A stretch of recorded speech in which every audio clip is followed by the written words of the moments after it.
Well, hello there, Tim Lee, Legacy Art Studio. How you guys doing? Thank you so much for joining me here on my channel. Today I'm going to be working on a piece commissioned for a client.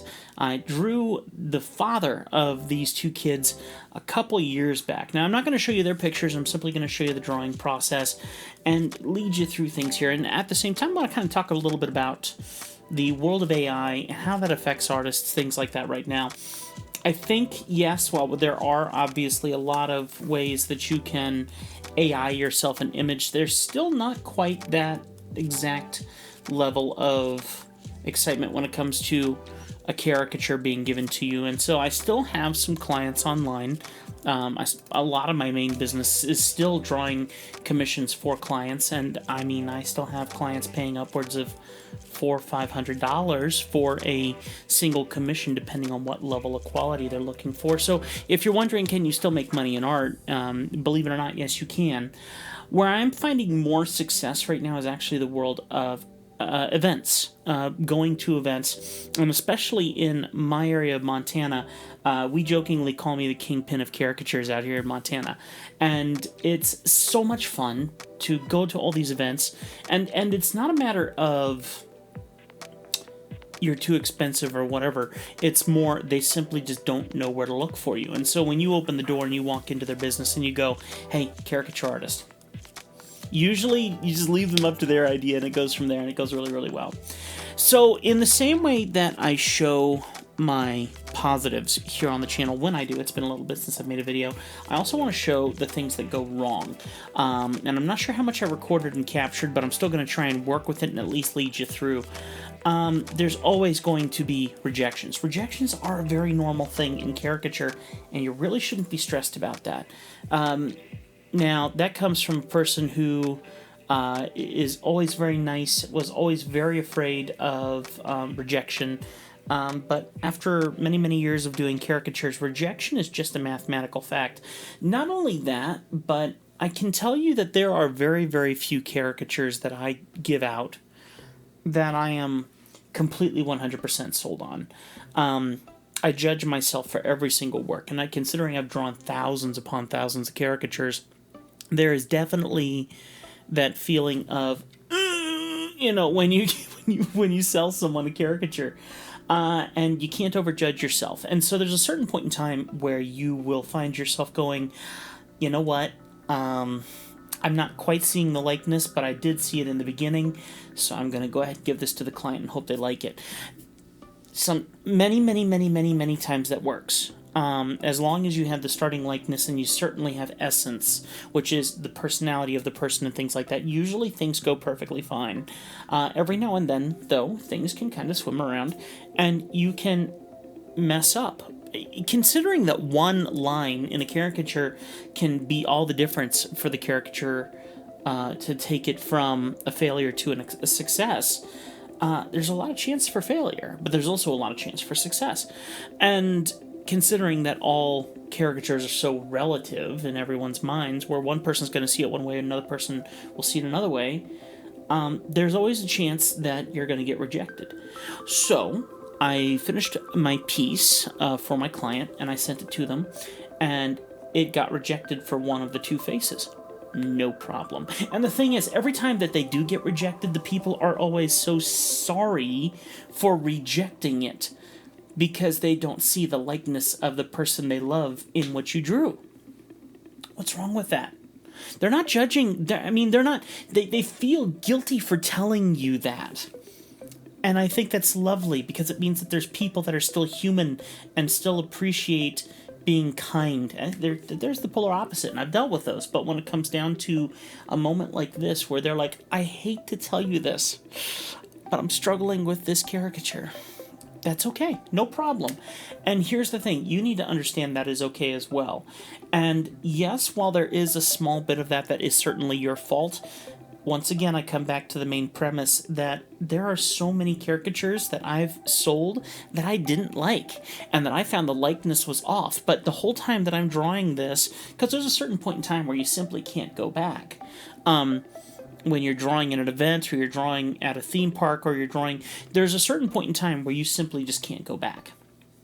But when the person right behind you is going, oh my gosh, it's so good, and you're looking at it going, how is this so good?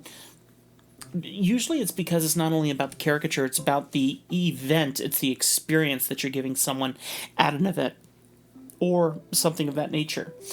Now, obviously, I don't have that within my studio, but the premise is still there. And I find it very encouraging for people like you and I, who we simply want to succeed. We simply want to give people that chance to win and get something that they love. We just don't want to mess up in the process. You know, it is all a game to an extent. We have to work our way through it. So I did redraw it, and I'm waiting for proof right now back from them whether or not they like it. But I will tell you this, that I can already see the difference from point A to point B. I've also used a different coloring technique, a much more of an airbrushing technique, because recently I've started doing more airbrushing, practicing airbrushing at home, planning on implementing that into my work versus watercolor. I love airbrushing, I just haven't picked it up myself except for a few times in my life, and so I'm starting to implement the process of, can I bring this into my work? But the thing that I love is every time I pick up a new technique, watercolor, oil painting, whatever, and then I go and I sit down at my digital my digital tablet, which I have a Huion 24-inch sort of something, I forget what it is exactly. My work in my digital is deeply affected by my work in the real world. That's why you practice in the real world. That's why just drawing with a pencil is still a big deal. That's why learning to ink with a proper marker is a big deal. And honestly, that's why also learning to use the tools that you hate is an important thing. Because if there comes a point in time where someone wants to buy a caricature from me and all I have is a Sharpie, and Sharpies are notorious for having bad nibs for guys like you and I, we just have to learn to work with it. It just has to be how it has to be. And so you take the process, you invest your time in it, and the end result is it affects your work everywhere else. And that's what I found with this piece today as I was working with this, because I thought, what if I tried to implement more of an airbrush technique into my work that would be used in a theme park style versus my usual very vectorized, very deep, sharp highlights and shadows and things like that, which I really like doing, but it is time evasive. It really, truly takes a lot of time to get something done when these caricatures that I'm trying to do should be done within a half hour. You know, if I'm selling a caricature for $40 or so, I want to crank it out fast, really fast, and not to spoil it for the client, but to make it, you know, profitable for me, considering this is my full-time business. And not only that, I want to make sure that the steps that I take to reach that point are repeatable, that I can do for future caricatures, and I can create my techniques that are going to quickly do things fast. You know, it's going to quickly get things done. So, yes, this was a rejection.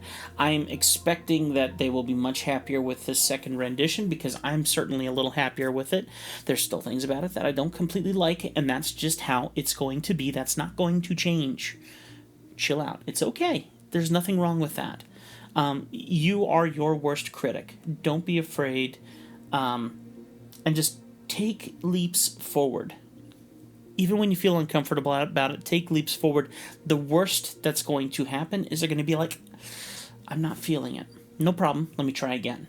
And if you find yourself in that scenario, if I may make a very big piece of advice, is grab yourself a different reference photo and try drawing from a different reference photo. The first reference photo that I had the kid in the hat, and I really liked how it looked. I liked how squinched up his eyes were.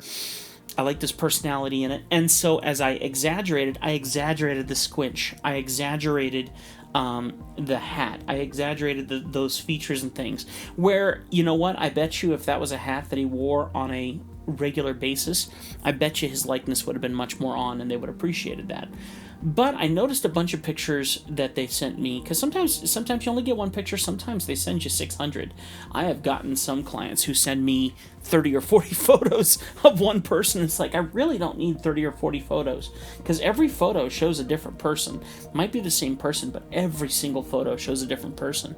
And so as you're looking at each one of these photos, I find it's best not to grab parts and pieces. I feel that breaks my likeness. But to take one photo, go, okay, I'm going to work with this, and then if I'm really struggling on a feature, then I'll go reference the other photos. But my goal is to kind of utilize that one photo. Maybe not draw it the same way as the photo. I'm not copying and pasting, but I'm certainly just trying to keep that likeness in, kind of locked into that image. And then from there, if the rejection occurs, no problem, go grab one of the other photos and try a different angle, try a different reference. Because in my opinion, I think one of the things that probably affected me here, like I said, if that hat isn't a regular part of that child's caricature, if glasses aren't a regular part of that child's character, and instead they're known for their larger eyes, and some of the other photos that I saw of this child had larger eyes, and very specific teeth. You could always see his bottom teeth, and it's like, okay, maybe I should have focused more on that. Now, obviously, an important note would be to focus more on a person's features without accessories, glasses, hats, things like that. But if that's all you have to get the likeness, then do it. Do it, especially at an event or something like that where you're not learning that, you don't know that person down to the nth degree that you might in other situations. Maybe that's the only way you can go. So give it a shot and see if that helps you.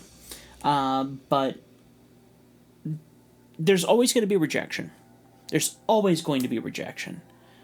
Don't let it bite you, because it's really not as painful as we freak ourselves out in it. It just takes time. It takes practice. It takes patience. And it takes patience to understand that a rejection is not a hatred of you. I'm a people pleaser. I'm literally listening to a book called Not Nice by Dr. Aziz, and it's a really good book. If you haven't heard it, you should go listen to it if you're a people pleaser too. And 100%, people pleasers are deeply affected by people's opinions. 100%.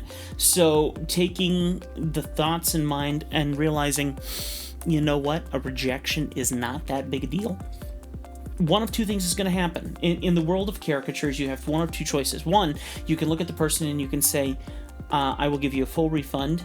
I'm not going to redraw, because truthfully I know my techniques and I know that I will end up redrawing what looks somewhat similar. I personally have only done that a couple times in my career, because I find that every time I redraw something, it comes up different. My client literally sent me a caricature that I already had done of the child previously at an event and said, well, here's the old one for reference if you want. And in my opinion, the event-drawn one is far simpler and far less quality than what I was doing digitally today. And they're like, here's the original one for reference if you need it, because they really liked that first one. And I'm going, that first one still isn't great, It's an event caricature. There's no such thing as a great event caricature from me. Maybe other artists. From me, I'll get my one win here and there, per se. So, you know how they say water off a duck's back? That is how rejection plays out. So either you're going to go to them and you're going to say, I'm not going to redraw because I know my techniques and I'm going to struggle to get a likeness on your child. I like to call those individuals that I struggle to draw no faces, which in your career, the more you get into it, the less you have no faces, in my opinion. And the second thought to that would be you simply say, I'm aware that took me 10 minutes to draw you, and I'm sorry you didn't like it. Would you give me another 10 minutes to try again?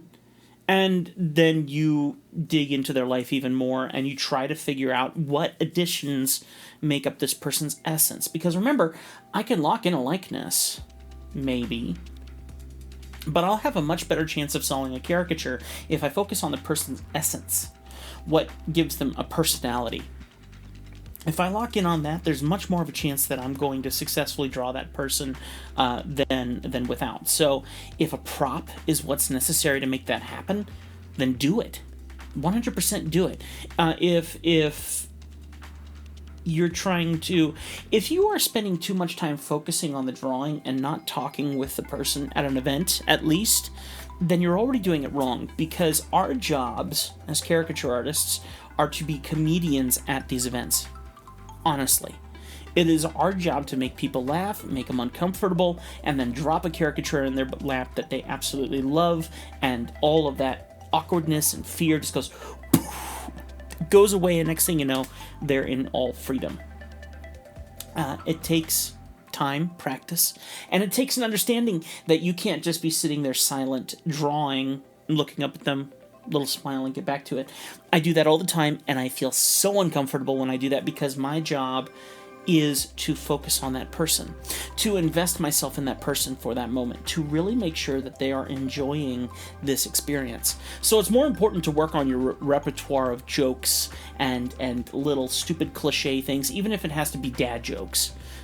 Whatever you can do to make things work. Some of my things are, I carry around some big Magnum Sharpies. You know, the nib is humongous. Really great for filling in hair really quick if it's someone with a lot of black hair or something like that. So usually when it comes to that, then I'll say, I don't know if this marker is big enough for your face, you know, or whatever. And they're things that would make someone go, what? What did he just say? And you're beginning to make them feel embarrassed. You're beginning to make them feel uncomfortable. You're beginning to bring on their anxiety and their discomfort. But because everyone else is laughing around you, it calms their spirit. No, it still keeps them nervous, but there's a purpose for that. Like every good movie that you've ever seen, you have a buildup of discomfort.